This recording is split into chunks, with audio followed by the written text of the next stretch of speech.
বাংলাদেশের বিদ্যুৎ খাত বর্তমানে তীব্র জ্বালানি সংকটের মুখে পড়েছে। দেশে মোট ১৩৯টি বিদ্যুৎ কেন্দ্র থাকলেও এর প্রায় ৮৮%ই কয়লা, গ্যাস ও তেল নির্ভর। কিন্তু এই তিন জ্বালানির সরবরাহে ঘাটতি ও আন্তর্জাতিক বাজারে দামের ঊর্ধ্বগতির কারণে অনেক বিদ্যুৎ কেন্দ্র তাদের পূর্ণ সক্ষমতায় উৎপাদন করতে পারছে না। ফলে বিদ্যুৎ উৎপাদনে বড় ধরনের ঘাটতি তৈরি হয়েছে এবং এর প্রভাব সরাসরি পড়ছে জনজীবনে। গ্রামাঞ্চলের পাশাপাশি রাজধানী ঢাকাতেও লোডশেডিং এর মাত্রা উল্লেখযোগ্যভাবে বেড়েছে।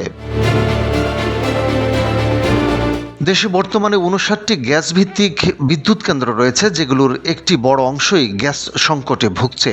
এর মধ্যে অন্তত ১৪টি কেন্দ্র পুরোপুরি বন্ধ রয়েছে এবং আরও কয়েকটি কেন্দ্র আংশিক উৎপাদনে চলছে। গ্যাসের চাহিদা দৈনিক প্রায় ৩৮০ কোটি ঘনফুট হলেও সরবরাহ করা হচ্ছে প্রায় ২৬৫ কোটি ঘনফুট। বিদ্যুৎ উৎপাদনের জন্য প্রয়োজনীয় গ্যাসও চাহিদার তুলনায় অনেক কম পাওয়া যাচ্ছে। ফলে সক্ষমতা থাকা সত্ত্বেও প্রায় ৪,০০০ মেগাওয়াট বিদ্যুৎ উৎপাদন করা সম্ভব হচ্ছে না।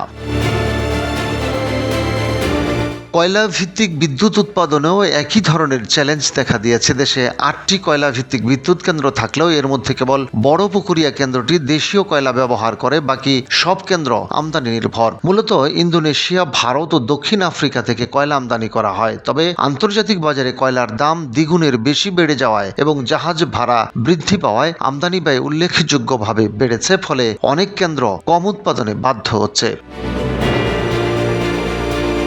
তেল ভিত্তিক বিদ্যুৎ কেন্দ্রগুলোর অবস্থাও ভালো নয়। দেশে ৫৬টি তেল চালিত কেন্দ্র থাকলেও ফার্নেস তেলের উচ্চ মূল্য সরবরাহ সংকটের কারণে অনেক কেন্দ্র বন্ধ বা সীমিত উৎপাদনে রয়েছে। ফার্নেস তেলের দাম বাড়ায় উৎপাদনের ব্যয় বেড়ে যাওয়ায় সরকার বাধ্য হয়ে এই খাত থেকে বিদ্যুৎ উৎপাদন সীমিত রেখেছে। ডিজেল ভিত্তিক কিছু কেন্দ্র একেবারেই উৎপাদনে নেই। এদিকে এলএনজি বাজারেও অস্থিরতা বিরাজ করছে।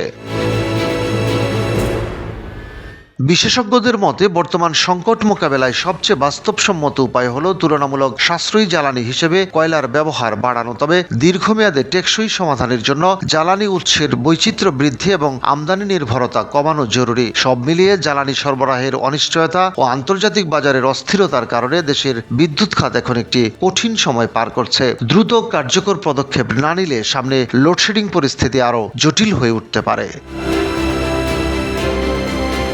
রশিদ কামাল, বাংলাবাজার পত্রিকা।